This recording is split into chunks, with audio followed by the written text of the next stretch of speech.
Ja, das liebe Geld in der Corona-Krise. In Berlin klappt es ja ganz gut mit den Hilfspaketen, in anderen Bundesländern nicht so. Zum Glück kennen wir Micha. Der hat schon vor vielen Jahren die Sache selbst in die Hand genommen und den werden wir jetzt mal besuchen.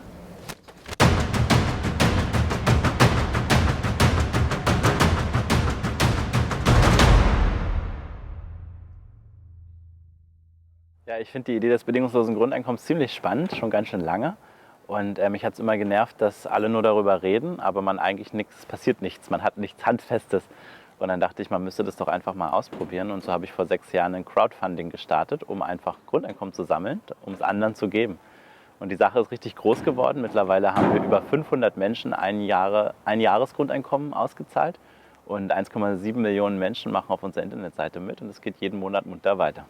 Ja, wir haben ja gerade eine spannende Zeit, weil die meisten Menschen in unserer Gesellschaft erstreiten ihr Einkommen über Lohnarbeit.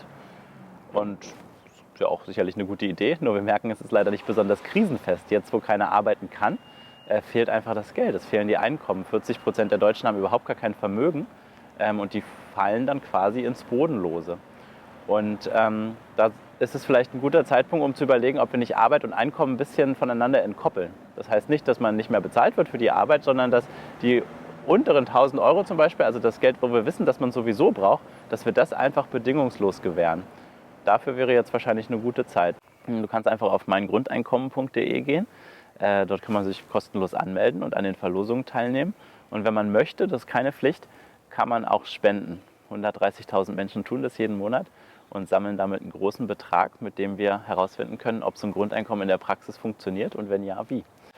Und ich glaube, das ist ein ziemlich wichtiger Debattenbeitrag, weil man kann herrlich ideologisch unendlich über das Grundeinkommen streiten und man wird nie einen Schritt weiterkommen. Und ich glaube, es ist wichtig, dass man einfach Fakten schafft.